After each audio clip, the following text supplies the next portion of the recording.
What is going on, guys? It is time for another episode of the Chasing Waypoints podcast. It's been a few minutes. I know you guys missed me, wondering why haven't I gotten an alert? Well, we are back, and if you have read the show intro or the show title, you already know. We have Chris, MotoMinded, on the line, talking today a little bit about the rally world and all of the happenings. Are you guys ready? It's countdown. We got one more quarter to the Dakar Rally, but between now and then, we've got all of our rallies coming up. Baja Rally, Sonora Rally, all coming up within the next few months. And well, we're going to be talking about one of the rallies that won't be going on. Talk a little bit about that. Talk about the digital revolution, the digital movement going on in the rally industry as a bunch of newcomers going in. And then, speaking of newcomers, we got some new people headed to the Dakar. We'll talk a little bit about that as well. So how's everybody been doing? We out riding? Doing road books? Having fun? I hope so. We need to keep seeing those tags. We'll share where in the world you guys are riding and what you guys have been up to.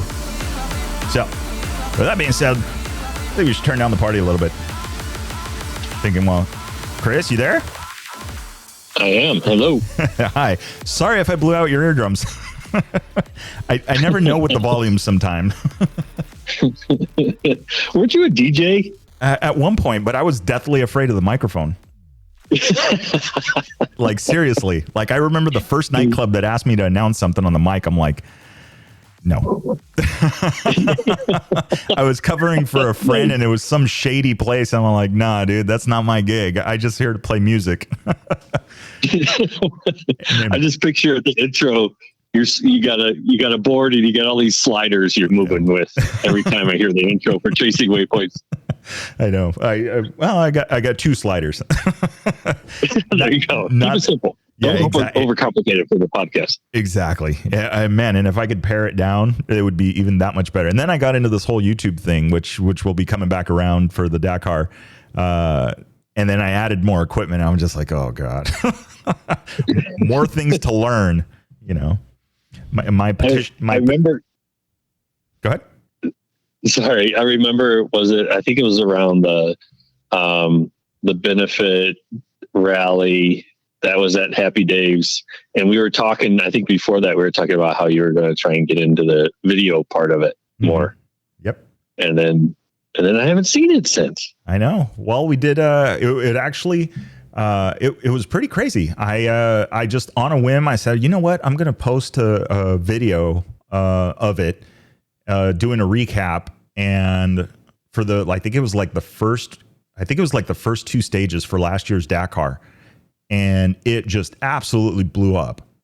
Like, I mean, I'm looking at the thing and I'm watching like the subscriber count and mind you, I mean, it's not, not super huge, but just this is North America Rally, right? Yeah. North America Rally. It's, you've got, and with anything YouTube, right? You've got subscriber count and then you've got impressions. And I'm looking at the impressions and I'm going, wait, that's a comma with some zeros after it. I'm like, whoa, okay. And then shiny object syndrome kicked in, cameras and stream decks and all this stuff. And I'm going to be a YouTuber. And well, here we are. But hopefully there's some irons in the fire. But I think that for this year, for the 2025 Dakar, I think we're going to step it up a little bit, trying to get it a little bit more structured and do some stuff because it kind of works out that it's in Saudi. Everything happens overnight. I'm up at 3 a.m. anyway. So when they're finishing, I'm up. So yeah, it'll work out. We'll find out. So nice. What has been going on? I mean, you guys have been busy. I saw some new lights, new products.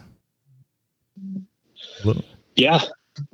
I mean, there's never a lack of new ideas here at MotoMinded. It's just trying to hone them and get them into a product and get them out. And that whole process, takes a while. Things like testing and revisioning and getting it to work like as we're going. I mean, we have I don't know, off the top of my head, probably close to 35 products, and then getting especially in the rally world and the more into the switches and electronics we're getting them to build basically a family So it's like, okay, this has to be compatible with this and this and this. And then also look farther in the future is like, okay, where are we going with this line of products? Where are we going with the switches? Where are we going with the mounts?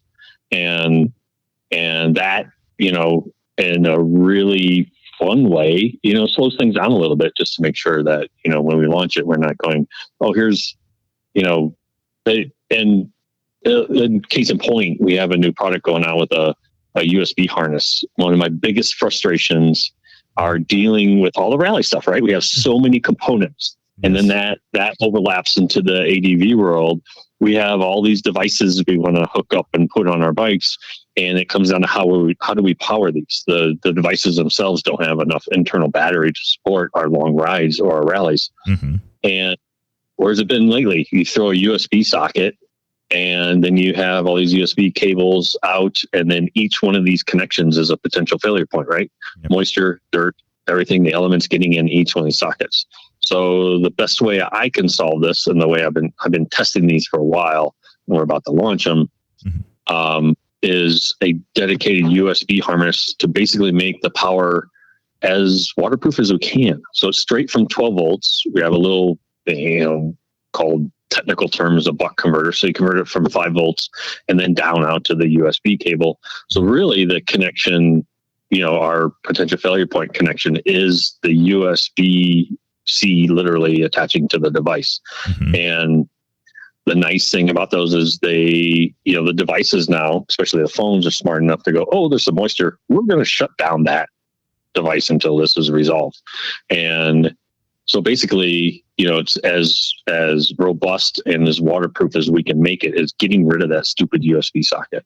And we have products that use it today, but the goal is to get it out and have our dedicated USB cables. Yeah. So USB-C is where it's going, right? It is. Apple's finally getting out of their proprietary BS. Don't get me started on that. And thanks to the European Union or whoever in Europe said, hey, Apple, we're going to stop selling your stuff unless you go to USB-C,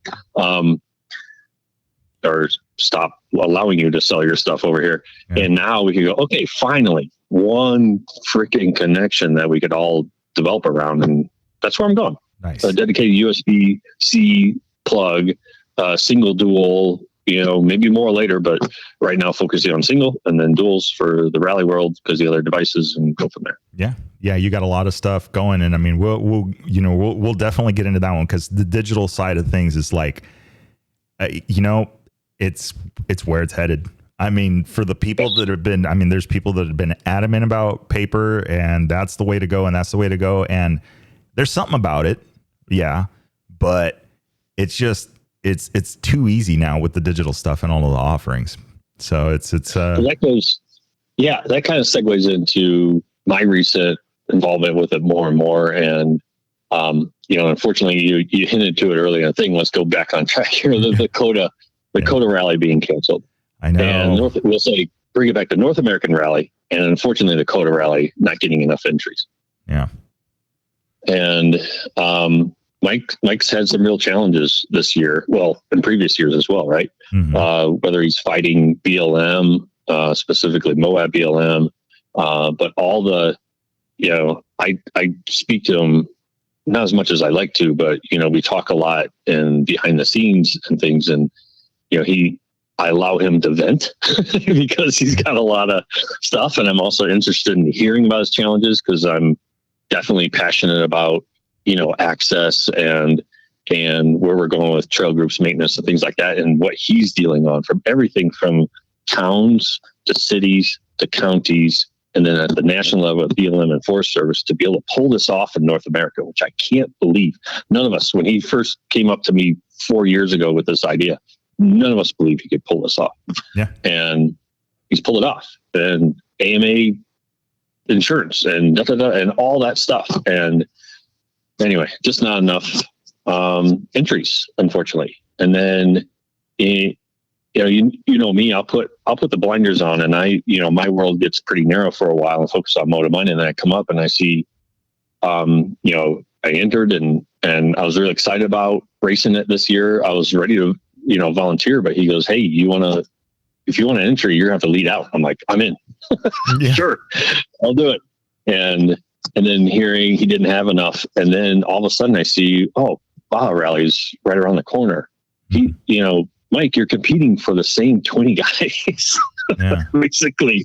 And that's too close. If we do these rallies, and the majority of these guys, whether they be, trying out their first time to, I've been doing this for 5 years and this is what I do. And I'm probably not going to go, I'm not going to go on to Dakar, but I like doing these North American rallies. Mm-hmm. You got to budget your time off from work. You got to budget your finances, all that stuff. And you could probably only do one a year. If you're lucky too. Mm-hmm. And to have them a month apart or less, that's a challenge. I didn't know they were that close. Yeah. I 100% agree. I mean, I saw this in RC racing, and I mean, obviously it's a smaller scale, both literally and figuratively, but, it was always the same. You only got so many weekends. You got all this stuff going on. You can't have races every weekend and expect turnout to be the same. And, and it kind of sucks. I mean, everybody's got a different weather window. There's different things. And then, and like you were mentioning, I was privy to some of those conversations with Mike about that there's just these challenges with land use and all of this stuff going on up there that it just, my hat's off to him for dealing with this stuff and making it happen. And even this year, what was the big announcement? He said, the speed limits, we were able to go racing. Yeah. Let's do this. Speed limits are off. So what were the two hangups before that, us doing, let's say the underground rallies to the Baja rallies to the Sonora and the Nora, mm-hmm. You'd have speed limits. None of them are closed courses, but the other challenge that he's had and still will have is, the DOT. So for him to pull this off in the United States, he's got to have DOT tires and all that stuff. That means no bibs. Mm-hmm. And that was the last hang up. I had some ideas how I could work with that because, if you're someone like myself and doing these rallies and you got all these high speed stuff, and you've been running bibs for so long, if you're to go back to tubes, holy cow. Not only how do I budget my space to carry tools again, mm-hmm. because I have to carry now a pump and all that stuff I never carried before. Axle wrench. That was as close as I got to a tire, anything mm-hmm. for the last decade and a half.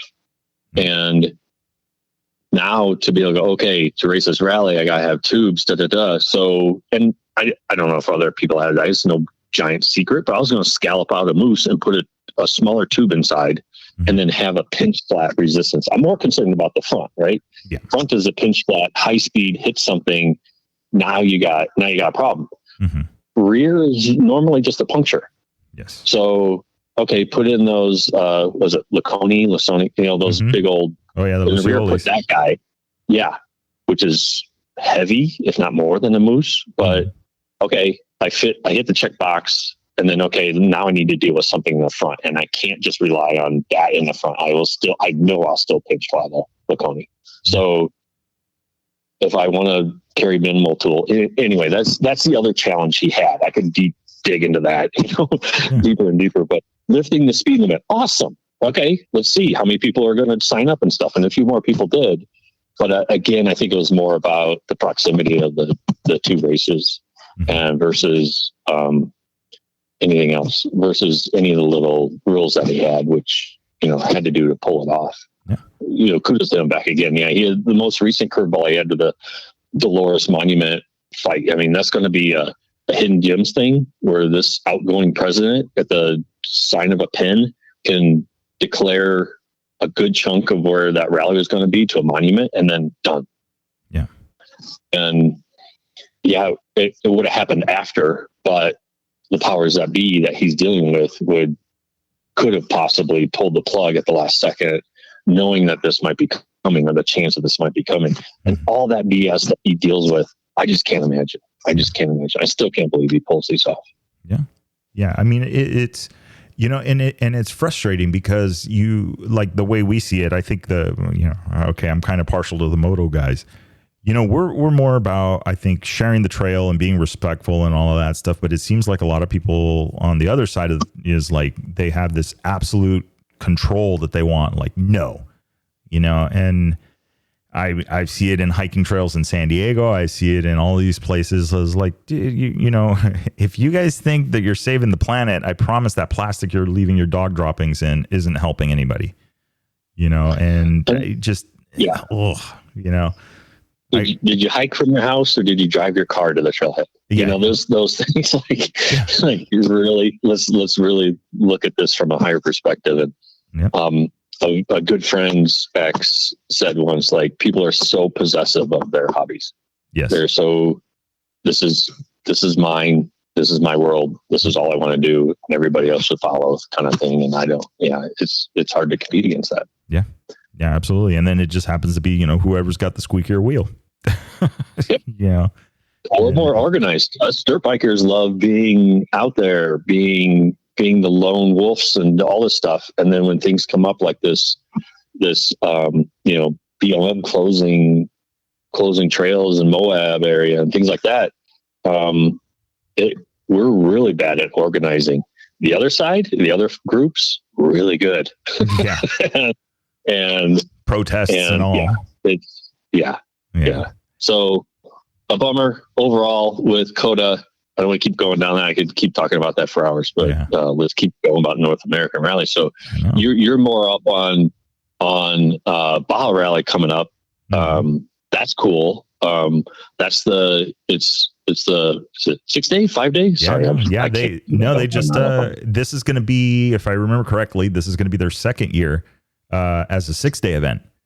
So, nice. which is awesome, you know, getting another day in there for it. And I mean, I literally was talking to Scotty this morning and they're out running already like their third or fourth scouting trip and getting some stuff finalized, which is, I'm like, okay, cool. When are we doing the preview show? Because it sounds like you guys are ready to go. And I mean, it is, we are mid-August next week.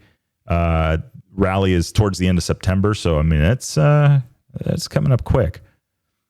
Yeah. And then right behind it is going to be the Sonora Rally. So that's going to be I think this is the second year that it happens, that they're almost like literally back to back. It's bing, bing, bing. Yeah. Cause I'm hearing more and more talk, you know, as I pull my head out of the sand lately, I hear more and more talk about, you know, everybody's excited about Baja Rally, bummed about Cotah. And then I haven't heard crickets on Sonora yet. And it's not far away. If you're that, you know, guy like you and I, you should be budgeting your time and your money and your vacation time for that. And I haven't heard much about that either yet. Mm-hmm. No, I know it's going to be interesting. I got to reach out to Darren. I know I saw him at the Dakar presentation in Ensenada for the Baja 500. And it was cool talking to him, catching up and like, he's focused, you know, he's like, hey, let's touch base here in the next month or so. You know, they're like, he's got things going on, but it's like, you know, like you said, you know, you bury your head in the sand, and I mean, he's got plenty of sand out there, with the dunes, and it's just focused. And now I think it's getting time where we got to remind him that he needs to say some things so we can get more people his way, you know, find out more about the event. But yeah, great event. Exactly. Great event. Both of them are great events. I enjoy, I don't want to say that I'm partial. I've had amazing experiences at both Baja Rally and Sonora Rally. I couldn't pick a favorite, but I enjoy spending the time down at the Baja Rally. You know, I know the area, everybody, it's like the usual suspects. So it's really cool. Looking forward to it. Family. Right. Exactly. Yeah.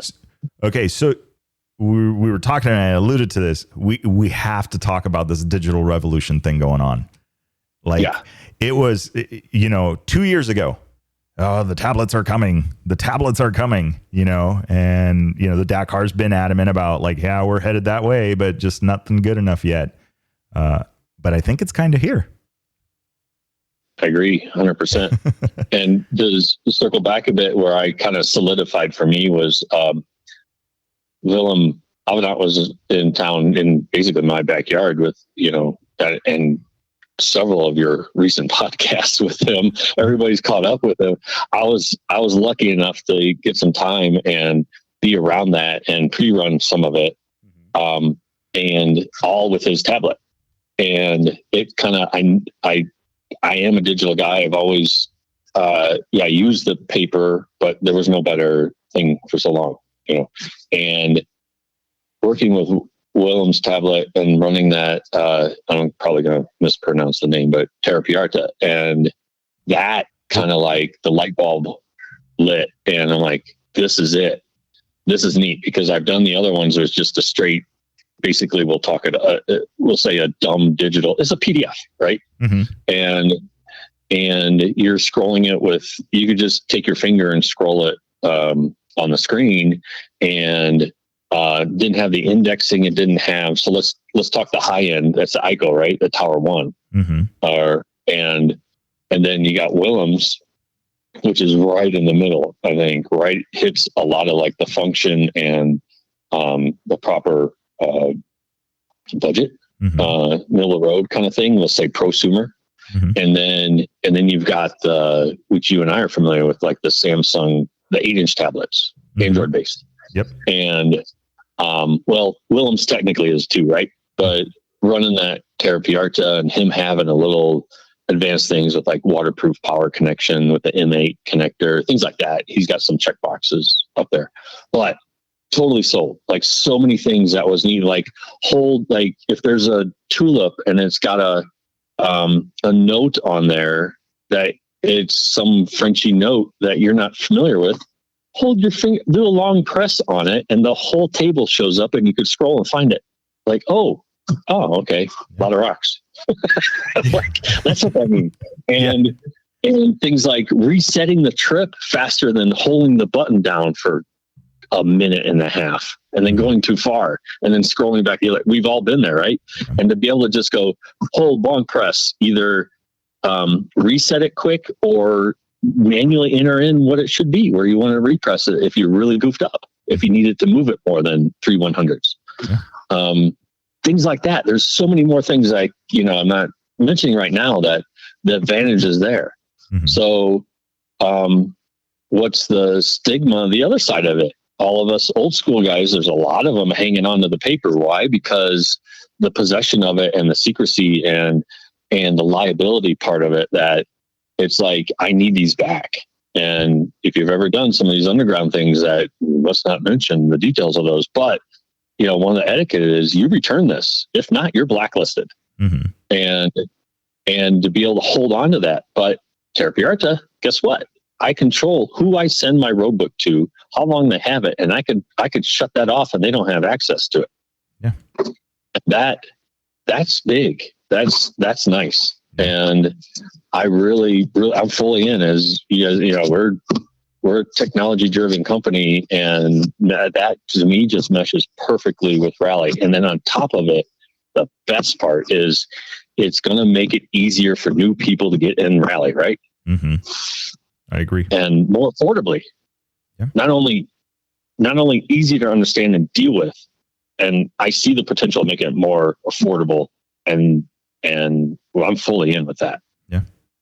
Yeah. I mean, it broadens the customer base, and then it's an interesting thing what you're saying, like on the training aspect of it. I used the Tab Active 3 at SoCal Rally, and it got to the point where I kept making small mistakes and getting off track, and it was hard for me to get back on track. And then I got the idea, and I'm like, well, wait, I got the GPS file too. So then I started running. I had the roadbook. I was using Pieced because my OCD and the scrolling of it matches that of a paper roadbook, right? There's the indexing of it makes sense. And then I was running, I think it was Gaia in the background, showing the map. So if I got off track, I'm like, okay, let me jump over. All right, that's the waypoint I missed. This is the note. Okay, cool. On with the game. And it becomes such a valuable tool. Like, it's almost to the point where it's good to have somebody there, that's done rallies and that can coach you, but the idea to become self-taught actually becomes a little bit more viable. Yeah. And yeah, like you said, I mean, it's crazy the amount of, support and things that are coming along with that, and the growth. I mean, you just launched a mount, right, for Willem's tablet? Yeah. Yep. So, I mean, that's, yeah. And that's why I want to help support him. And a portion of that tablet, that basically the profit goes to Willem, and to help him with his Dakar effort this year for 2025. And I'm fully in this. Like I wanted to make, he was making his own bracket for it, and it was a bit metal thing, and it was as good as he could provide at that time. And I was like, I want to help. I can make a better mount. I want to help you with this. And also it makes sense to help people get into this more affordably, because we're able to make it, more affordable than his bracket was too. Yeah. And all the way to the phone. Let's go affordability. There's a handful of people there with cell phones. Just get you an Android burner phone. And they're out there. They just had a RAM mount and a phone, and they're having the time of their life. I was loving it to see. That was so cool to see. Yeah. It goes back to when I first got into it. I had I don't know if you've ever seen the Achirby, basically Tupperware roll chart. Yes. Thing. So I still have it. And you had a rubber tube that extended out to near your grip, and you had to turn this tube. Oh my God, it was so. But you were in that world. You're having a blast, and you were dealing with it. But the equivalent of it is like, okay, there's the rotary phone version I started with, where now if someone new coming into it is like, why would you? Yeah. Well, right. Why do we need to deal with the paper stuff? Let's go to digital and help grow this. Make it easier. Yeah, absolutely. I mean, and let's, like just 50,000 foot overview on costs, right? You're, let's go with a average cost of an Ico. We'll go $350. You need two of them. All right. You're at 700, and then you need a paper roadbook holder, which really there's only one, there's the F2R one now. So there goes another $300, and then I think on the low side, because the one that's available now, I think it's a little bit fancier with the clutch in it and blah, blah, blah. You're over $1,000, and you still need to mount the stuff, and you still need to wire it, and you still need to switch. And wire it. And switch it, yeah. So, I'd throw in another $250 for a switch, and I'm right now. Users or people tuning in, playing the home game, are going, "Yeah, I'm done with this episode." I don't even want to know what the tally is going to be, and I'm not going to add it up. But if you're doing the math in your head and you're good with that, cool. But now you look at it and you turn around and you go, "Okay, tablet, $400." Maybe a little bit more depending on what you're like, bare bones, just, something that'll get you going. All of a sudden, Amazon cell phone. Yeah. That's where I got mine. Yeah.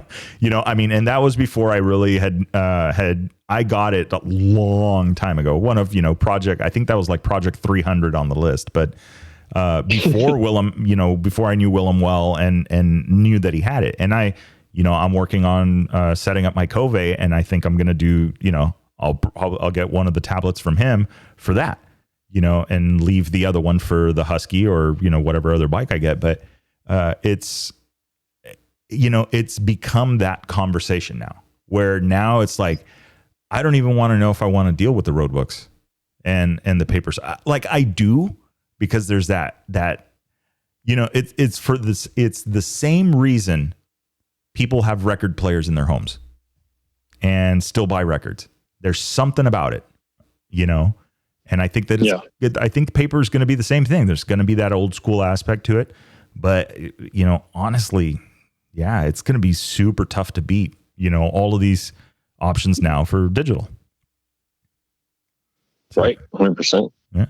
And then you got, okay, let's go back to the cost of getting into it. Let's go even higher on that scope. Yeah. And there's not a grassroots rally in your community that you could drive to in a day. There's the travel costs. There's a time off work, because a lot of them are in a weekend, but you got to drive to it. You're probably driving halfway across the country, across the U.S. to get to it, or you're going to Baja.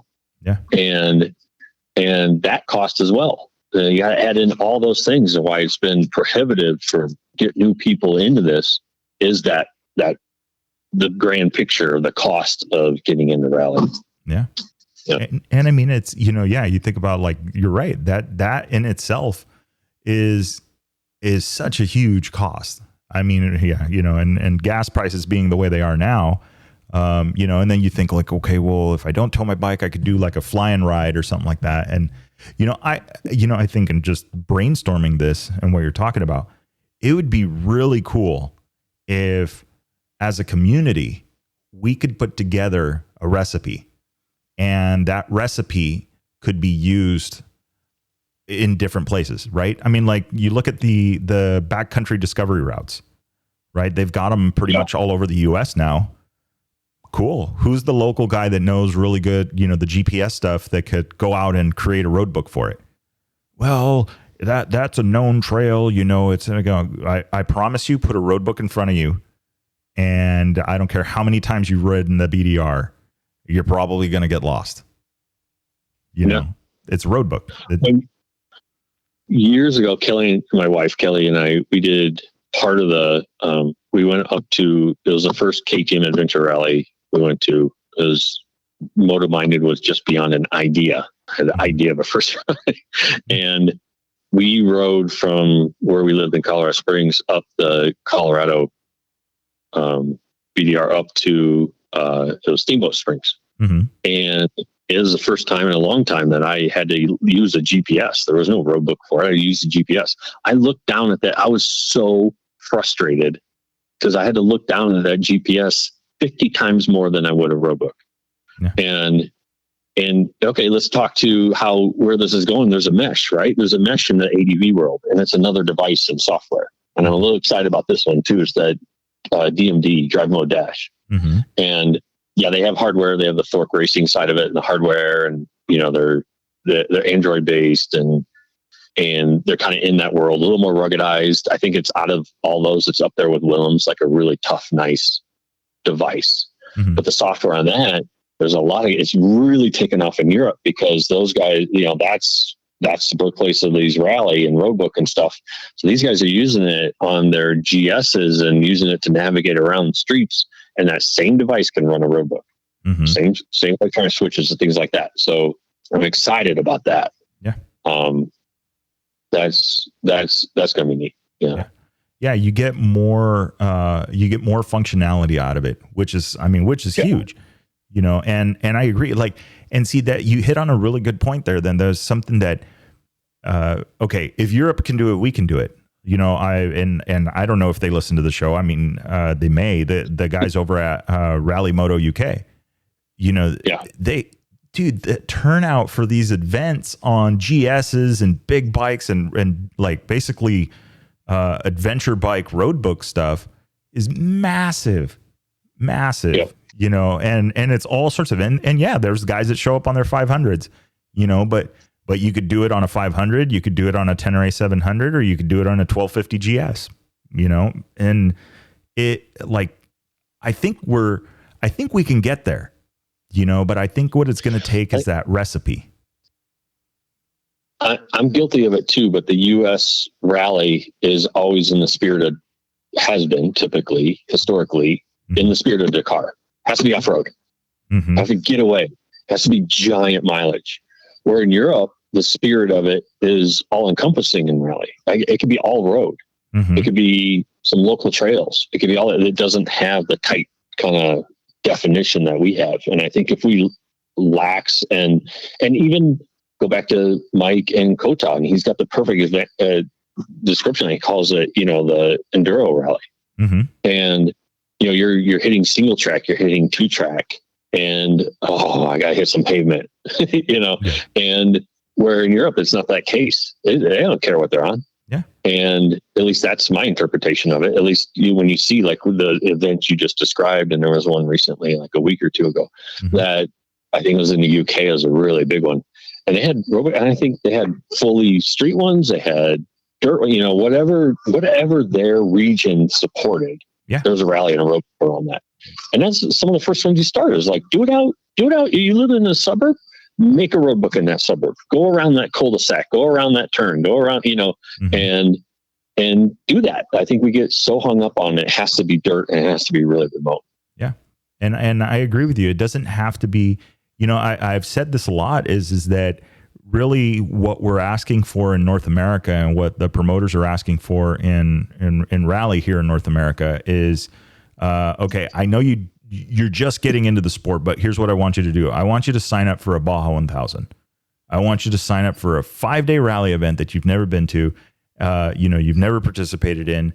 And I think that and I don't know, I hope I don't get into hot water for saying this, but I feel like the infrastructure for creating and fostering competitors or enthusiasts is lacking. We need smaller events. We need adventure type events where, hey, I agree. You know what? Today's a road stage, just like they do in the World Rally stuff. It's a road stage. Tomorrow's stage is a gravel stage, and then we're going to have open desert, or it's going to be a mix or something like that. Who cares? Some guys are good at street. Some guys are good at gravel. Some guys suck at both, like me. Whatever. It doesn't matter. Yeah. But the idea is that the focus is the road book. And now with all these digital options, it's like, dude, the excuses are flying out the window pretty fast. So. I don't know. Like the school thing, right? And trying to get more schools going. I think you had mentioned that was something that you were looking at as well, right? Yeah. So I've helped, and basically it's an informal partnership. It's not even that, but Scott Bright puts on some rally schools out here, and he's done them in Pahrump, and I've helped with that. And then recently we've done it, in Colorado, and I'm trying to work with them to get, do more in Colorado. And then the first thing that came to mind, after Cotah got canceled, I was like, well, there's a handful of guys had that time off and budgeted that time off already. Let's fill it in with a school. So I reached out to Scott. I'm like, Scott, let's do a school that, one of the weekends, one of the end caps of the Cotah Rally. And unfortunately, but fortunately, he's running for state senate in Colorado, over in his area in eastern Colorado. So he doesn't have time to do the rally school. But in the spirit of that, we're going to keep trying to do that. And then let's also look at what Willem and Donnie did with, Willem's Donnie hosted and helped out. And then Willem's doing the schools, and he could correct me if I'm wrong, but I'm pretty sure he's started in South Africa. He's done some, and then now he's doing these US. And I really want to help. It works so well. Mm-hmm. I really want to help them do more. Like Scott and I'll still do what we're going to do, but I want to help them get in, because I was really excited. It was so much fun to see people trying it the first time, and back to that, getting excited about rally the first time. And I really want to help Willem and Donnie take that on the road and do more of them. Yeah. Willem's got his focus on Dakar now. But I think we've sprinkled the ideas, like, let's talk about this later in 25 and see if we could do this. Because I think, or if not, at least spur some more rally training, whether it's a day or a 2-day, just something to get that grassroots kind of movement going and get people in. That hits the other checkboxes. Like, I could do, I could make these myself and try doing it, and download Rally Navigator and put it on my phone pretty easy now, and try my own road books and draw it up and go out there and ride and try to do it. Yeah. But then there's always that nice thing to have someone experience as Willem and a couple of us help out. I think that really sets the next level, and see if you really want to do something. If you want to try one of the other North American events, or the big, the bigger real races, and where can you go with it? Or maybe you just like to hit. There's really people that just hit the what is it, like the BT, the beginner route, just keep doing the schools, and they don't go any beyond that. That's awesome, because they have a blast and they are fun. Yeah. And that's the thing. Like you're saying that, and that's exactly what I'm thinking. I'm like, okay, well, if you're a interpro, right? You've gotten a little bit more experience. You've done some of these things. Well, there's nothing, it's almost like a pro-am, right? You could go to one of these school events and ride the road, like, what you're doing, and there's these road books laid out for you, and it's a couple of days worth of road books. So you get some riding in, and, along the way, you're going to help coach, maybe one or the other that's kind of lost, and maybe not while you're out there, but it's like when you get back to the bivouac and they finally come back, and, I find everybody in the community is approachable. You know, everybody kind of wants to help out. So I think, you know, having a solid schedule of that and then having different regions, like that would be awesome. Like if there was, if people said like, hey, you know what, we're close to this BDR. We got about a group of 10 guys that want to do this. What do we got to do to get a school or something going on out here? You know, and then the recipe is there. There's some ideas behind it. You know, you get the guy that's good on the GPS to send over some routes. Okay, we're going to convert these into roadbook. And then, you know, if you're interested in learning how to do a roadbook, you know, we can do some Zoom stuff or whatever. And I can kind of show you, you know, or, you know, whoever leads this. And next thing you know, you've got these pockets and these groups and then it's growing, you know, because everybody's wondering what the hell you're reading on your, you know, what's all these hieroglyphics, you know, on your bike. And I think that for the most part, people are proud to talk about it. Yeah. This is navigation. Yeah. You know? And some people look at it and go, and I have no idea what that's, you know, and you and I look at it and we go like, oh, that's, you know, 400 meters a turn to the left, another 400 to the right. And, you know, and that means silt. Stay away, you know? So it's very interesting, you know, how this like digital thing is playing into it, you know, and now the ability, like, you know, now you have the ability to grow more and what do they call it? Like the scalability of it is, yes, it's just like, I mean, it's infinite, you know, it's a tablet, it's a phone, you know, I think I got the, God, I don't even remember what phone model it is, but it's like one of those tough phones from Samsung. And I think it was like $75. And it's got a pretty decent sized screen. It's big enough that I could read it on the adventure bike. I mean, that's, you know, I don't need anything else. You know, if I really wanted to, I'd just use the odometer on the bike. Yeah, I can't adjust it, so don't make any mistakes, but you know, whatever, you know? So I think you're it's not the first one to try to do that. I've seen it happen. There's guys doing that. They use the OEM, and there were like, I remember like getting into it, like the 530s. You know, we were on KTM 530s and stuff, and they had a little hand. I know I still have one because I'm a pack rat, but they have a little bar mounted little trip switch adjuster. You can do it, and they were using it. They're using it. Yeah, it doesn't. I mean, it doesn't have to be super high tech. I mean, now. Like if you go with a tablet, you have all of that. You have your cap heading. It just leverages the GPS unit in it. You know, just got to make sure you get one with the GPS unit. But at this point, it's a known sum. I mean, you could literally like, I know Willem offers both of them. He's got the Pro tablet and then he's got like the Adventure tablet. So, you know, or you could go with the DMD type stuff. There's options and it's not really, it takes a lot of the guesswork out of it. You know. Yep. I'm such a fan of the 8-inch because I'm old and my sight. I like the bigger text and be able to read the tulips or the little notes. The biggest problem are the notes in the tulips. Yeah. So an 8-inch screen for me is kind of like the minimum, but I do get the phones. I do understand they're easier. And if your eyes are good, go for it. And I'm embarrassed. I forgot about Willem's got that. Yeah. He's got the phone version. Yeah. Yeah. The hardware. And, you know, and that's the thing is like, it definitely has to be said is that nobody that's gotten into rally like won a stage after 3 road books. So that I'm aware of. I mean, hell, I know Mason started with at one of the schools with Scott. With Scott Wright. I was there. It was fun. He blew his first corner like everybody. Yeah, it was so much fun. And here he is leading Dakar stages, you know, showing these guys the fast way around the desert. And I mean, and hats off to him. I mean, he's a natural. He can read and ride, you know, very quickly.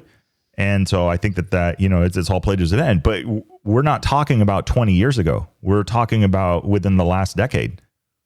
Yeah, I don't even, if that. He's been to the Dakar 3-4 times now, and then put in 2 years before that. Yeah, not that long, but I don't know. There's a lot that can be said, you know, in just getting involved somehow, and Yep. the options are there. So let's see, what do we, let's see. Whoa. And, that's an interesting, almost, we have, some Mason, obviously not that long ago was a first timer, but we got a few new guys going to the Dakar this year. Yeah. I know, and Jordan, I know if he's listening, Jordan, I'm sorry. I literally saw a message from him that he had replied back I want to get him on the show. I want to talk to him, but Jordan Reed, one of those guys. He is a blast. So the last rally school Scott and I did, he was there, and I got to hang out with the Canadian crew for a little bit. And it's so much fun with that guy. And he's one of those guys, like, I'm not surprised he's doing it already. Like how fast that path happened. Cause he's got, just like Mason, he's got a really strong base speed, really fast base speed, comfortable going fast. Just had to figure out the navigation. Yeah. And he has, and, I don't want to give too much away, but yeah, he's going to be one of the North Americans we're going to watch. Willem, I mean, is he North American? I mean, he's living in the U.S. He's a South African, but he's living in the U.S., so he's on our team, right? What? All right, that's the thing. I went to look on to see if any of the riders are on Dakar before this, on the Dakar website, and no one's on there. So I want to see we got to get him back on and see what flag he's going to have representing. I want to guess it's South African. I should see if we could. Well, no, I wouldn't do it to that. I was going to say, let's ambush him. Be like, hey, Willem, I know you're busy. I just got one question for you.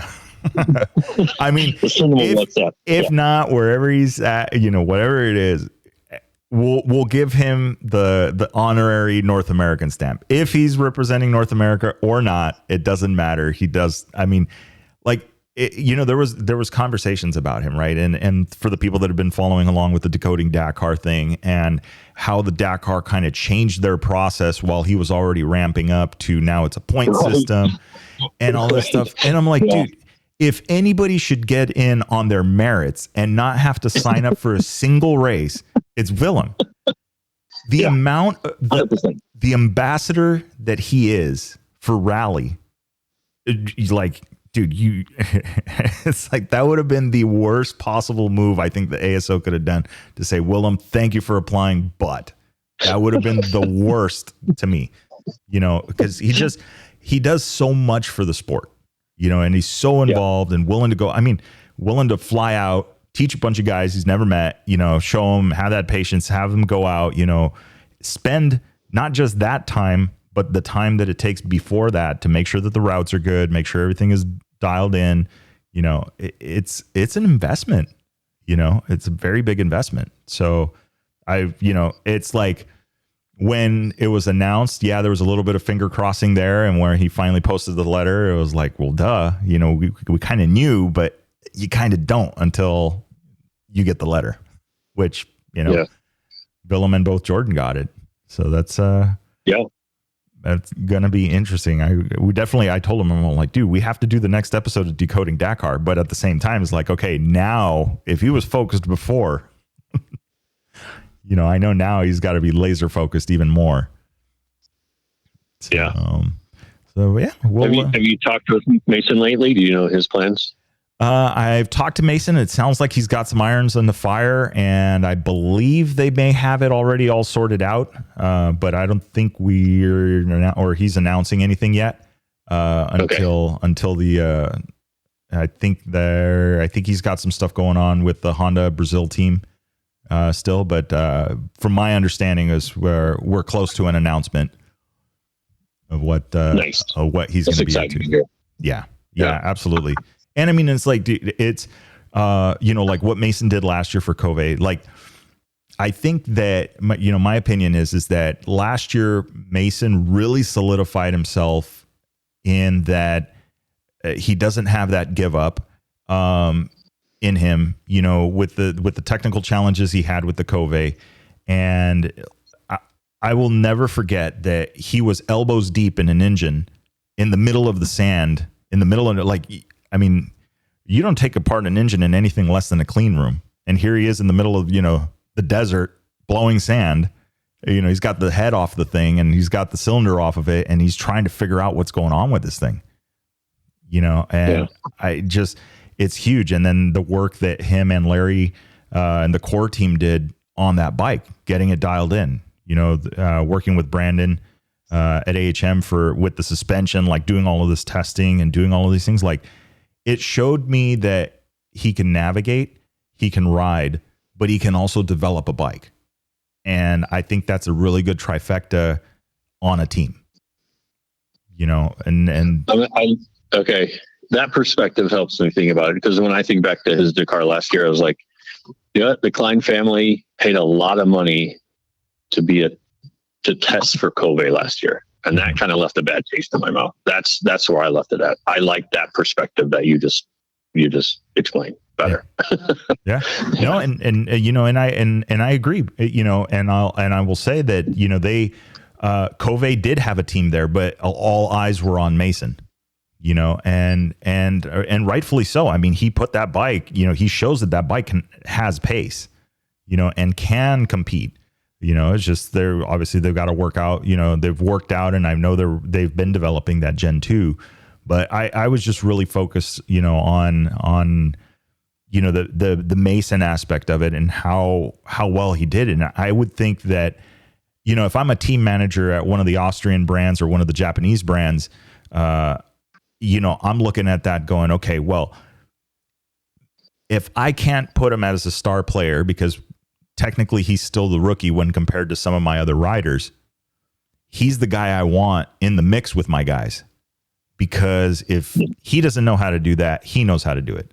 And if this guy doesn't know how to do that, he knows how to do it. And if these guys get lost, he seems to be able to figure it out.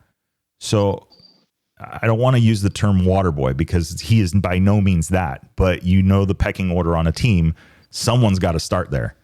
And he would be, and it's like the Formula One teams. You got two drivers on that team, and you want two guys that are competitive, that at any given moment, any one of those two guys, they're going to be right within each other within tenths of a second. And I think that's where he is. And I think that's where Mason is the move, because he has that ability, and both in technical, and I don't know what the other part of it would be. It's technical. Everything is technical about this: the riding, the navigation, the mechanics of the bike. I mean, you got to have that background. So, yeah. The riding's, he's there. He's as fast as any of them. Put him on a proper bike, he's there. Yep. It's just all the other stuff has to fall into place. And unfortunately, the timing when he got in the rally, when he was the age he came out, and I remember when I first met Larry, and he came with Mason and Carter, and they're like, "Hey, I want to get my son in a rally," and that's where it started. I don't think it could have happened a year ahead. A year earlier, could you have possibly got on the pro team? Maybe. Yeah. But it's just the horrible timing of all this stuff where they're cutting back and all the change and all the stuff in flux. And, it's kind of a normal thing with contracts and all that stuff. But I think the time he came up and the time he was ready and the time he was proving it just didn't work. And it always there's other factors at play, but it's kind of like, we're frustrated. He's not out there with a pro gig and doing it. It's, but guess what? It's still entertaining to watch, right? Yeah. And to follow and do that. And yeah. So is that it for the kind of the grassroots guys? Is it just 3 North Americans? Yeah. For 25? Yeah, I mean, we've got, obviously Ricky Brabeck and Skylar House going back, right? Pro guys. Known some. Yeah, let's not forget the pro guys. There go Skylar and Ricky and all. Yeah. But the grassroots guys kind of. Yeah. That's and I think, and I kind of, I'm going to go out on a limb here. How about Agubite? Have you heard from him? Oh, you know what? I haven't. I got to find out. So this is for those of you guys that are tuning in, this is the roll call. I need to take attendance. We need to do a show. We need to make sure we got everybody taken care of, and that we know who's going, who we need to be cheering for, and all of that. So if you're tuning in, send me a message. Right. But yeah, I mean, I feel like that's the usually people will send me messages like I got in, like I know, like Jordan had sent me a message. I knew about Willem. So, I'm trying to think, who else is going out, to this, but I don't think that, there's some interesting stuff that's been kind of tossed around. A global PR campaign to kind of ruffle the bushes a little bit and get some people to apply is what that came off as with all these presentations around the world. And then you change the point system and the way that it is to apply to these. So I feel like, and there were some people that agreed with me on this, is that it's almost like they're creating, like it's a money thing. Maybe that sounds a little bit rough, but it's like, okay, well, you need to have points, to apply. And the only way to get points is to go and race these other races. And if, you don't do good, then you got to race another one of those, or you may actually have to sign up for 2 of them if you want to have enough points to do it.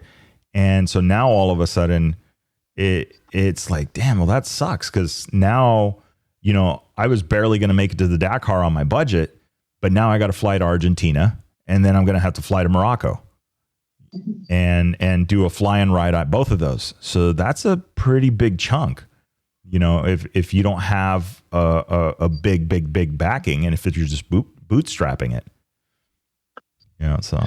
The recent podcast with Willem, you guys brought that up. And then also like car teams, where they don't seem to have to jump through those hoops. Did you sort that out? Is that seems to be the case, right? Yeah, exactly. The Dakar says, the team manager says, I got 10 cars or whatever it is. They get the 10 cars, and then it's up to them to sell the spots. The car is already in. Then it goes to the vetting, not the ASO. Yeah. And then, not only that, but then I heard last year, it was either last year or the year before, that like say South Racing, impressive setup, a ton of cars. They have like a 4-year waiting list to get into the Dakar. Wow. Like you got to wait your turn in line for a few years before you can go to the Dakar. I'm like, that's crazy. How do you and here you have all these bike guys, the Rally GP guys, the pro guys, they're in, they don't have to worry about it. Mason is just like Mason's in that group, he's got a ticket, he's just got to do what I would arguably think is the harder part, right? All the fundraising and getting all of that in there. Yep. But for everybody else, it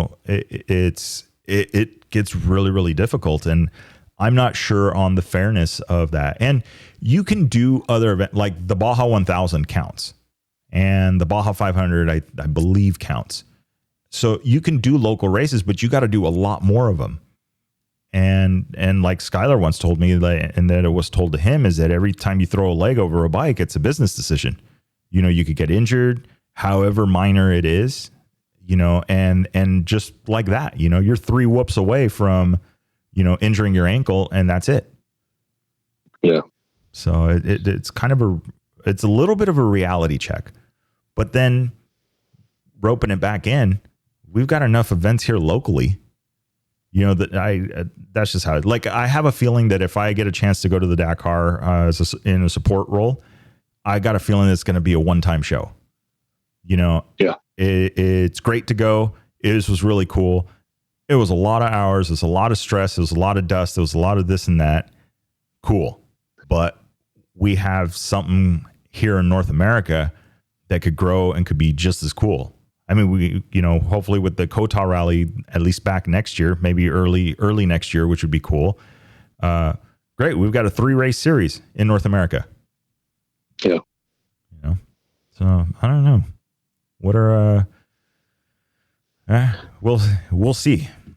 So anyway. And then peppered around that, hopefully a bunch of, training.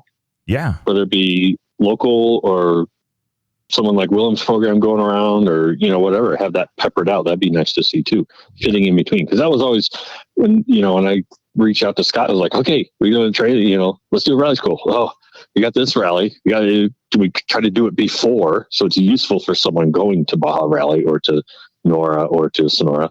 Mm-hmm. And how do we, how do we work on our schedules to fit it into the rally schedules? I just imagine, these, let's say the core, to me, there's, I don't know, is there 4 core North American rallies? If we, Cotah, obviously Baja Rally is the biggest one, the most popular. And then you got Sonora, as far as popularity, people entry, we'll say. Yeah. And then I would say Nora, which is still up there, and Cotah. So it's 4. Is there one I'm missing? There's one more, and I think I would encourage. Actually, it was my first time going this year. Was the Coast to Coast Rally with Patrick and Romina down in Mexico. That was rad. I remember hearing about Scott Bright doing that and trying to do that same year. That sounds so fun. Yeah. Oh, it's not even it's not even like rough. It's just a lot of like forest, gravel, fire roads. Yeah, there's some longer liaisons in it, whatever. But dude, the scenery and it's just so awesome. And so 5. So we have 5 races, 5 rallies in quote unquote our side of the world. Yeah. So we have enough riding, and I think, like you said, it'd be, the more I think about it, it's like, I really want to see the school thing go. I want to see more schools with a format that allows for some of the guys that are like an intermediate guy to get some practice in. Yeah. I think that's cool. I would love to see a 2-day rally. I've been in talks with Gnarly Dave about, something like that, something along those lines. And, like, you just need smaller events, Yeah. I mean, you and I know we can't afford the time to do something, but we can sure help people to do it. You reach out if you're listening and you want to do it. How can we help? Yeah, exactly. Like reach out to Victor, reach out to me. We'll figure it out. Yeah. And and that's the thing, it's interesting, right? We're all part of that rally group on WhatsApp. And, I think about it as like, okay, guys, like, it's almost like I want to get a panel together. Like, we need to brainstorm some ideas to get things going, or at least make it uniform. And if somebody raises their hand that says, I want to get into this, there's a whole infrastructure, there's people of resources that are maybe closer to them. There's a lot of things that we could do that would help, foster that and not let that go. Because, if one person comes into it, the next person does. And then they bring 2 people, and then they bring 3 people. And next thing you know, we've got a really strong scene here in the US. And then especially with, like, and I'll mention his name. Like, I was blown away to see Andy Kirker from Score. He's the Score Moto guy. And all of a sudden it was like, hey, I'm going to try my luck at this rally thing. And then next thing I know, I see a Tower 1 on his Cove. I'm like, oh, dude, he was serious. Nice. So it's cool. It's like, I think we're going to start to see as the sport grows, I think we're going to see a lot of desert racers transition too. Like, wait, you mean I have to navigate? It's not just about holding it wide open on the whoops and hoping for the best, like I can slow it down a little bit, and I just got to use my skill set. And you got a shot at the amount of people that have a shot at a stage win grows exponentially in rally versus these sprint races. So that's my take. But what are you riding nowadays? I haven't seen. I know I haven't seen you on a bike in a minute. Or maybe my one trick pony. Yeah. Well, a lot of testing. My one trick pony right now is a 24 450 XCFW. My favorite bike to date. Nice. Just great motor. Nice, steady, smooth power. Got, big stator. With this latest generation suspension, I feel linkage is not it's not what it used to be. This suspension out of the box, the first thing I did was took it in my area and 20 whoops in a row.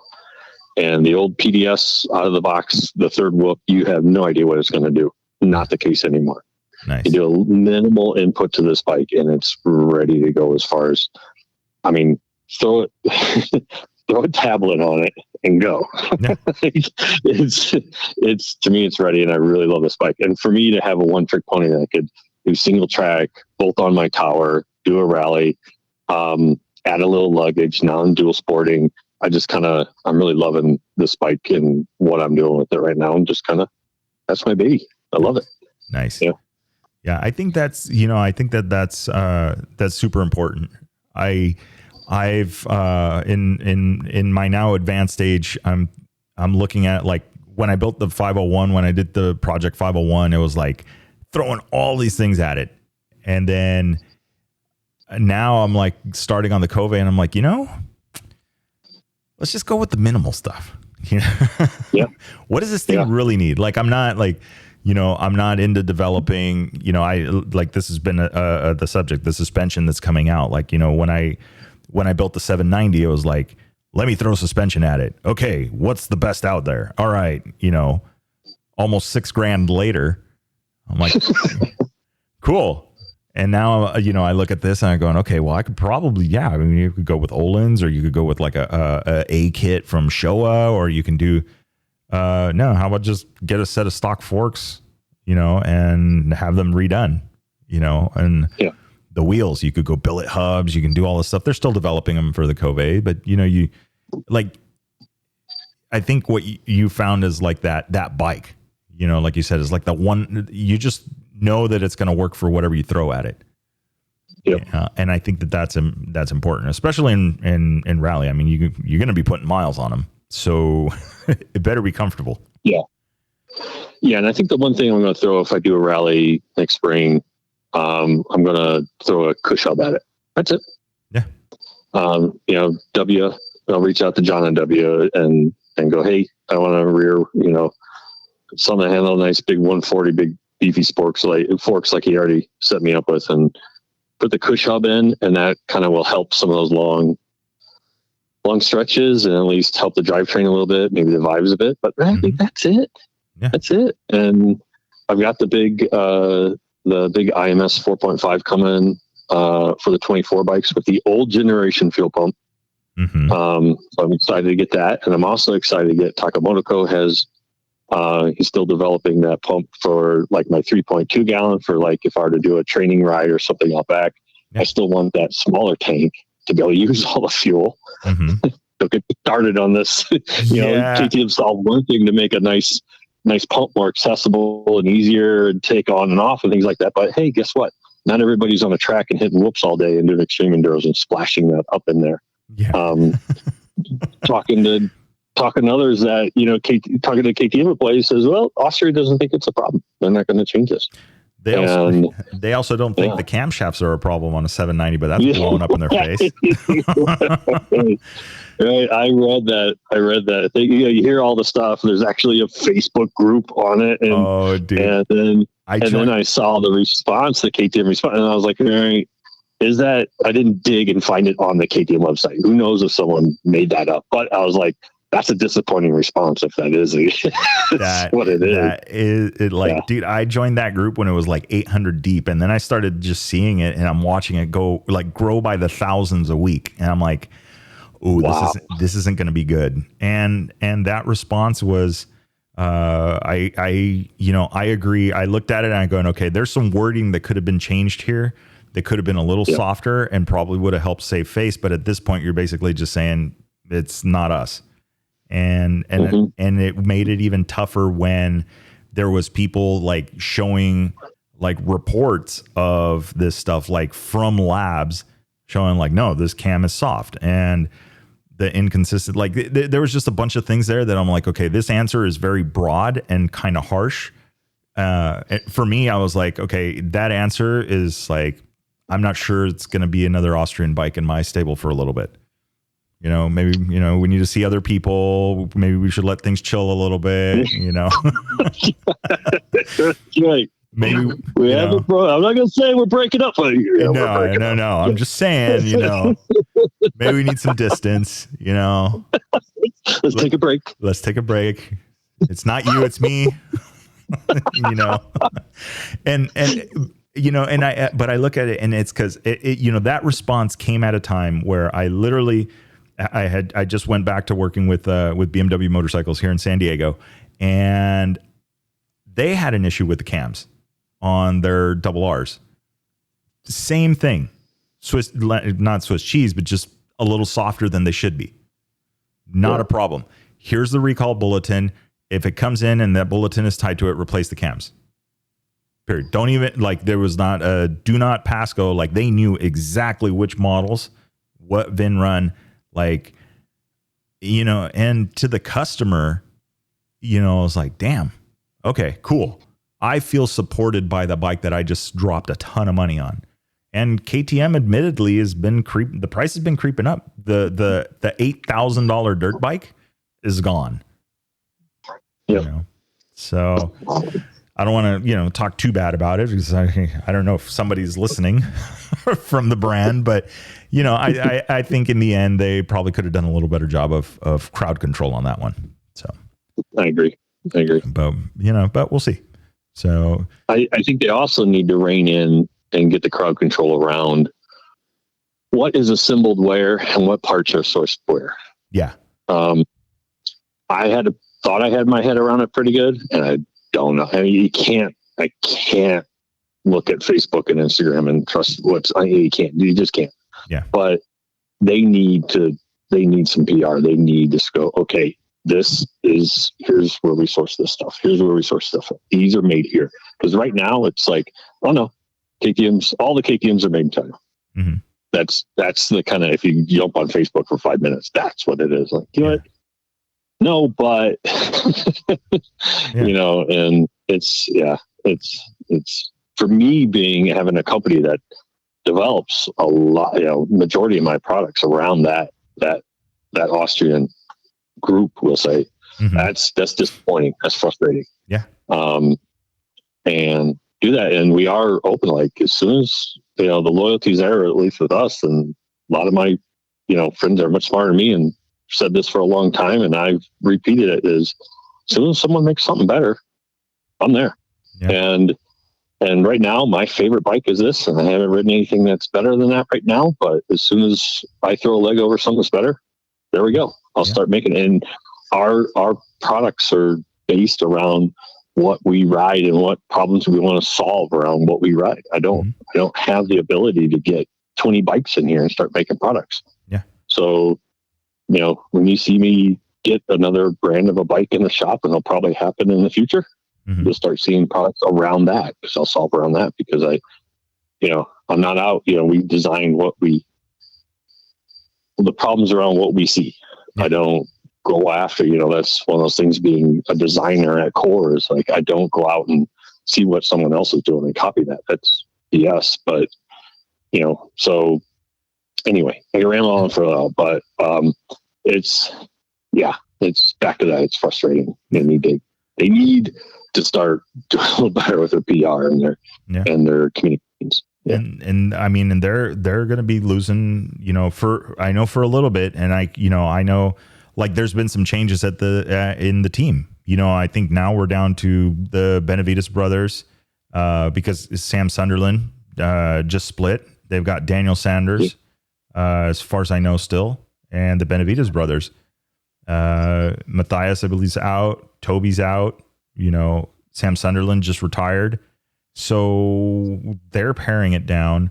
Honda's gaining a lot of traction, obviously, in the rally world. But, you know, I'm seeing a lot more presence of them at the races. I'm seeing a lot more presence, you know, people buying those bikes.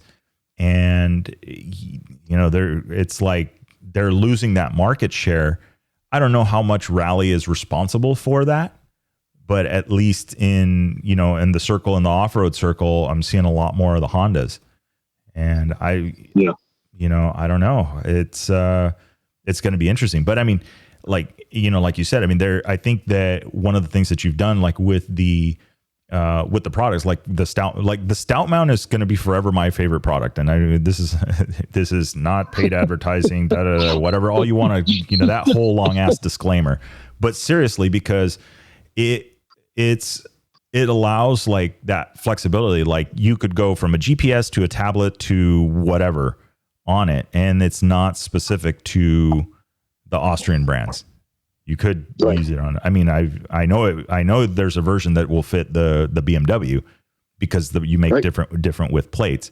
And so I think that kind of stuff is important, and and then like you said, I think is like, okay, once there's a Honda in the garage or once there's a Yamaha in the garage, which, man, I don't know what Yamaha's doing, but Honda's obviously gone all in, but once you start seeing like, okay, hey, this is an area of opportunity on the Honda, then, something gets designed. But in the meantime, there's stuff for it already. Yeah. So back to that trend, Honda doing so well at Dakar, what does that mean in numbers and things like that? I think, well, two things. I think it's helped, well, specifically a couple popular pilots lately, Ricky Tyler, that's helped sales overall, but also the awareness of Dakar and rally racing that, you could talk to a motocrosser now and they know exactly what Dakar is. Yeah. Or at least have a concept of it. Before, when I was getting into it, you had no idea, like, what are you talking about?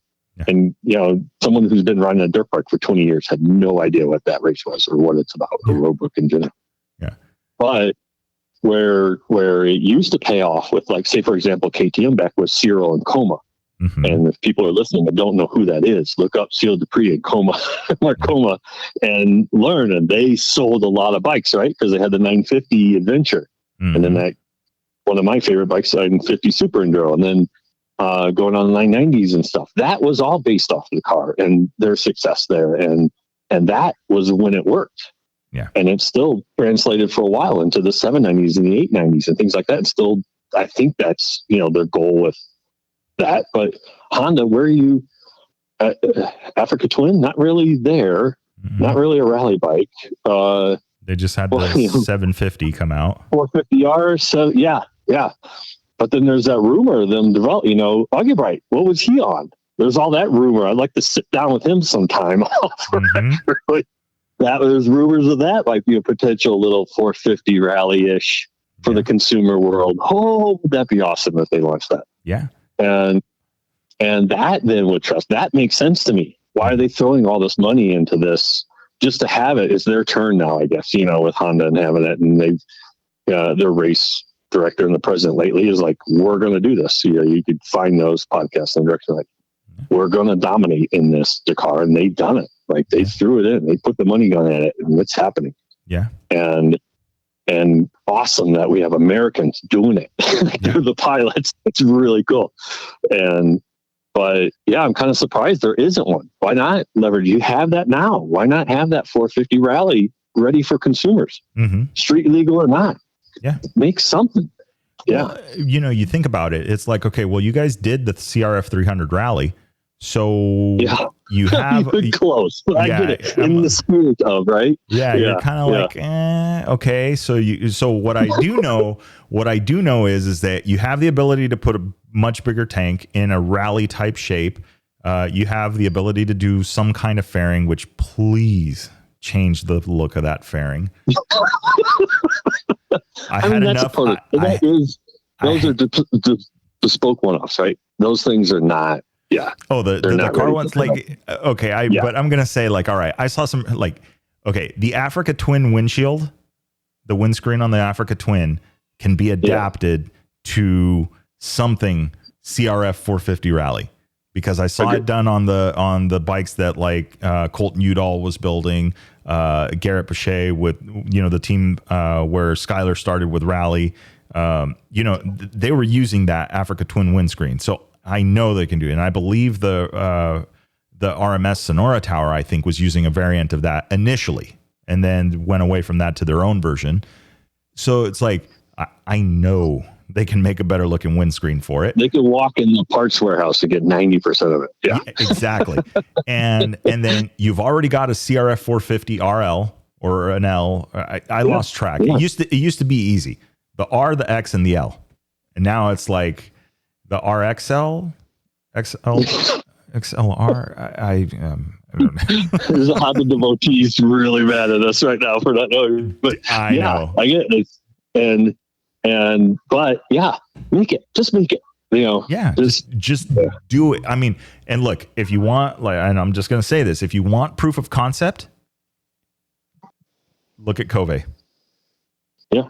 I mean, it's, there's a lot of stuff on there. And I think that Cotah has become a very, very strong brand here in the US, but I think they beat them to the punch on super lightweight 450, like adventure bike that looks like a rally bike. It is a rally bike. I mean, it is, because it's pretty much the same recipe that's raced the Dakar. A few light differences, tuning, exhaust, some fairing differences, but it demonstrates to me. I mean, it demonstrates that look, there is a market for this. Yeah, maybe it's not going to be 700 units a week, but if you got to sell 10 units before it gets to 20, before it gets to 40, before it gets to 50. And then the more offerings, I mean, thinking about it, and I didn't get long-winded on it, but who was the first to market with a middleweight adventure bike? The bike that people weren't really sure of, was it KTM with the 790? Cause I think they beat the Tenere. I think the 790 came out. I mean, there was the 640, 690. Yeah. Kind of in the newer generations, right? The newer-ish stuff. Yeah. It's 790. Then the 700 came right behind it. And, the sheer numbers of those bikes, is absolutely crazy. And I think that what I've seen at least is, and it's been a conversation that I've had at work. It's like the guys that come from a dirt bike and want to get into adventure riding tend to gravitate towards the KTM. It's an Austrian brand. They know it's a known sum for them. The KTM is a bit better in the dirt. The suspension development and stuff like that. Like, it's still a really big dirt bike. And then you look at something like the BMW. The Tenere also is in that group. But then you look at something like the BMW, and it's like the street guy that wants to try adventure riding. They're not going to really put it through its paces, but there's a bike there for them. CF Moto, where I know there's some ties to KTM. Same thing. They've got one. I know Cotah's coming out with their 800X. So there's a few options occupying this middle, adventure bike, middleweight adventure bike thing. It's less crowded down at the bottom though, in the 450 range. And I think that that's going to change, if the trend kind of continues. Yeah. And it's definitely continuing that way. I've seen that going. The guys are, hey, I want something lighter. The progression went. They went from the big BMWs. They went to the middleweights, and now they're going to a 500 and adventurizing it. They're putting on. We see those customers of ours. They're putting on all the gadgets. They're putting on a bolt-on windscreen. Mm-hmm. They're putting all the stuff on because it's not there. Guess who hit all those check boxes? Cotah. Yeah. And that's very true, because I'm seeing that even if in the circle that I'm in at work, there's more and more people that I have known from my previous stint with them that now have dirt bikes. They got the GS. They used to do the knobbies on it. They used to do all of this stuff. And now that bike's got more of a street tire on it, but it's because there's a 450 something, there's a 350 something, there's a 501 in the garage now. And so there is, you're right, there is that transition where people have kind of gone backwards. Well, not backwards, but they've progressed into, hey, this off-road stuff's kind of fun, but I don't want this heavy thing and break a leg or ankle or whatever. Yeah. But my 1250 GS with the espresso maker isn't. Oh man, there goes. See, I was very, very thorough. I made sure I hit all the Austrian brand. I hit the Japanese brands, and now I've hit the German brands. So yeah, you won't be hearing any major dealership sponsorships coming. any manufacturer sponsorships coming soon. We've solved that problem. Yeah, just call it what it is. I mean, But, at the end of the day, moral of the story, people are out there riding. I think that there's a market for everybody that they want to do. And going back to the roots of, basically what the podcast started on was and still is like, yeah, here's the things. These are things that you can do to get into the rally and supporting the rally community. And yes, it can be done on any of these bikes. It's just figuring out the right components, which, is fairly easy. It just, it takes a little bit of research, but yeah. What else? Oh, there was something, I kind of heard you mentioned it earlier and we almost forgot it. And I know Eliseo from the Nora, and they've worked very hard in creating that rally class and getting that going. I think there was something with Tim. Were you guys looking at doing the Nora? Are you thinking about it?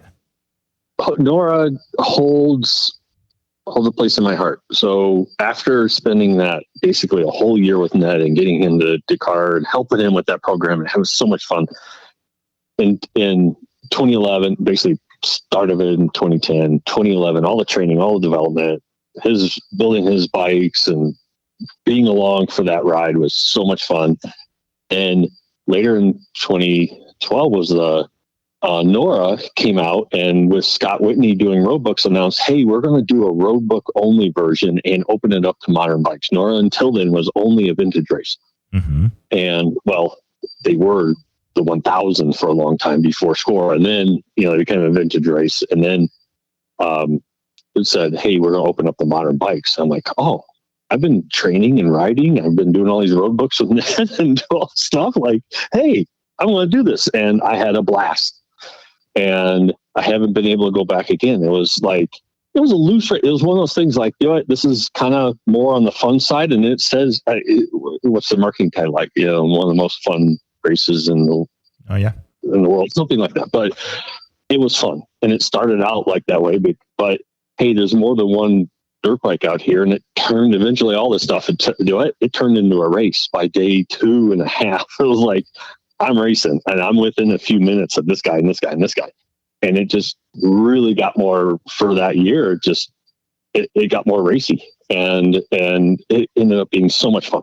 I haven't been back all those years. And now last year I heard, and the timing wasn't right for me, that Jimmy Lewis is doing the roadbooks. I was like, oh, okay, I'm listening. And it kind of got me going, okay, I haven't raced the roadbook race in a while. I kind of been looking for something to get back into. Couldn't do it with the timing and all that stuff at that time. And now this spring, I'm kind of loosening, kind of like I was really considering it this spring. And then Tim Morton reaches out and like, hey, you want to help out with support? He does the tours and the race support and all that stuff. He goes, we typically need some help, or you guys need some help setting up. Mm-hmm. And he's doing what we're doing with these, kind of translates into what we're doing with the everything from our full rally motor kit bolt-on tower down to these simple digital tablets. And there's a good chance I'll be there. Nothing formalized yet. These are just us talking, but be there for support ahead of time. There's helping Tim with whoever's racing the package, anybody else racing. And then if I'm lucky, I will race as well, if I could pull it off too. But I'm kind of excited about that. And I'm hoping to be able to do that this spring. Yeah. I think that I've been keeping track of that rally. Now calling it a rally, because Eliseo's been pushing it, and I think that they've got that recipe, and I think it's going to be a really good starter event. And it's kind of cool, like what you're saying. I was like, all right, I've been there, seen that, and I've seen how it's progressed, and I think it's a big. I don't know. I got a feeling that it's going to be a lot of fun. I got to figure out. I got to see. That's the problem with the 9-to-5s. They only give you 2 weeks off. So it's like you got to pick your battles. Which ones you're going to, what are you doing, and all that stuff. But that would be awesome awesome one even to compete. I think that would be a really cool one, because I don't think it's. I think it's probably rough in some areas, but not as bad in others. And I mean, you really think about the rally navigation Baja, the Baja Rally's proven it. And even when I did Nora, and that was before Baja Rally started when I did that. You know, it's like, oh, you're just going south. Yeah. You're going to go, what's the challenge? Yeah, you can make it challenging. Someone at that time was Scott Whitney doing the road books. Mm-hmm. They were challenging, fun road books.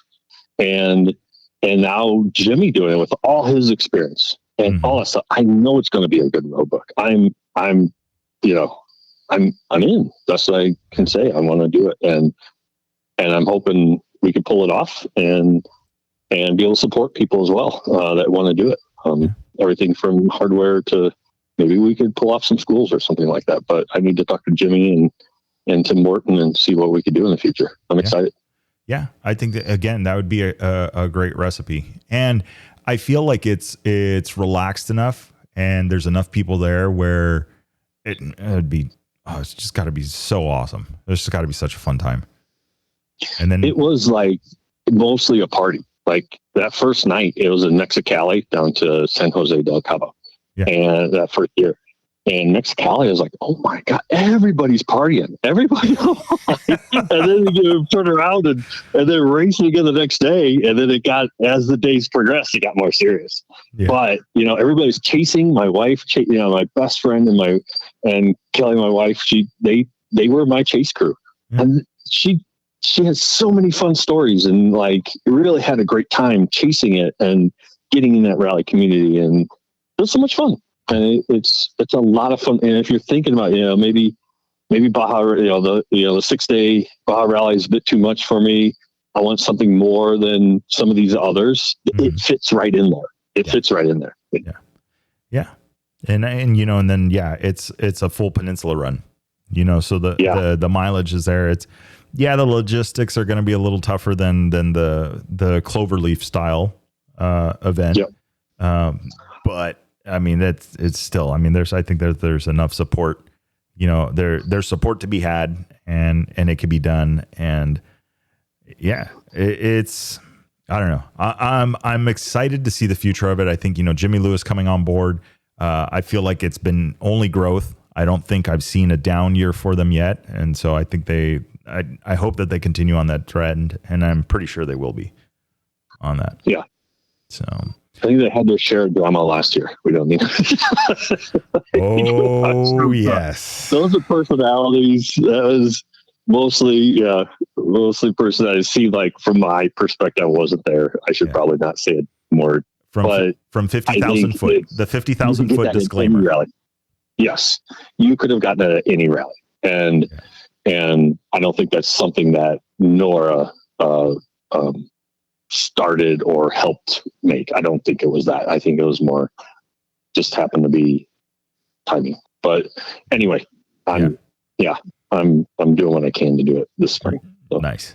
Yeah, that'll be awesome. Yeah, I got to figure this out. I think we have some homework to do. Yeah. How about let's figure out, let's do this again in a month, maybe a 2. I'm saying I want to do it again if you're willing to. Oh yeah. Let's figure out what our North American privateers are doing in Dakar. Let's figure out what Argybright's doing. I haven't heard anything on the socials from him. Yeah. And then let's do our homework and come back and do this again. I would like to, if you'll have me. Yeah, I think let's plan it now. So for those of you playing the home game and going to the Dakar and have the questions, we'll you and I can co-host it. Awesome. We'll grill these guys. We'll figure out what they've been up to and what they're doing. I think that would be a lot of fun. Yes. So, all right. So we got something to look forward to. Probably where are we at now? August, late. Well, we got the rallies coming up. I don't know. Yep. If they're listening, we got to get Jordan, we got to go Willem, and then we got to figure out who else is going. Maybe we could get. It would be cool. We reach out to Ricky and Skylar, and maybe Johnny Campbell, and see if we can't get them on the horn to find out a little bit about what they're doing, because I know they're not going on their laurels. There is no way that these guys are chilling. Yeah. I know that they're going to be in their full swing, so it'll be cool to hear from them. Yes. Awesome. Well, excellent, sir. Well, I appreciate you taking the time and hanging out, chatting about the rally world. I think we got some homework to do. And I know we'll be talking again soon. Awesome, sir. Great. Thanks for having me on. Yeah, of course. Thank you, and have a good evening. I'll catch up with you a little bit later. Great. All Thanks. right, guys. Thank you. See ya. All right, so there you have it, Chris over at MotoMinded. God, that was a good conversation. Are you guys still listening? Is this thing still on? It better be.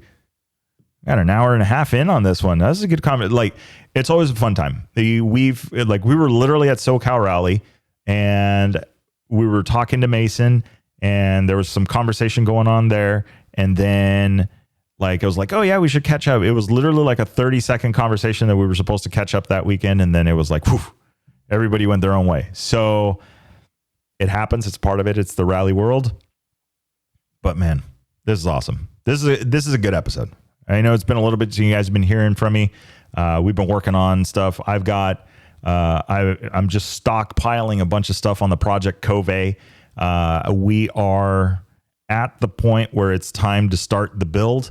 I've got some stuff that I've discovered, some of the stuff that I'm bringing into it, some of the stuff that I still got to do, but I want to bring you along on that journey. So if you guys haven't already, do subscribe to the YouTube channel so you guys can see the stuff there.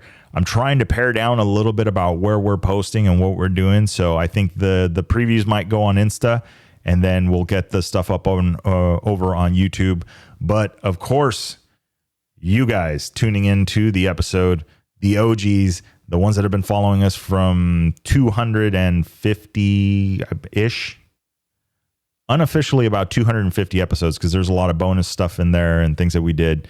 But on the count, this is episode 206. Man, 206 episodes. That's crazy. Anyway, let's do it. We got a bunch of stuff going on, so I hope you guys enjoyed this episode. Don't forget to tag us at Chasing Waypoints Official and Chasing Waypoints, the hashtag, all of that fun stuff. Guys, I hope everybody is having fun, keeping up. It is the summertime here in North America. Well, yeah. Yep. North America. South America is in the winter. Remembering the geography thing. But anyway, been a long day. Remember, it'll make sense when you get there. Enjoy the ride.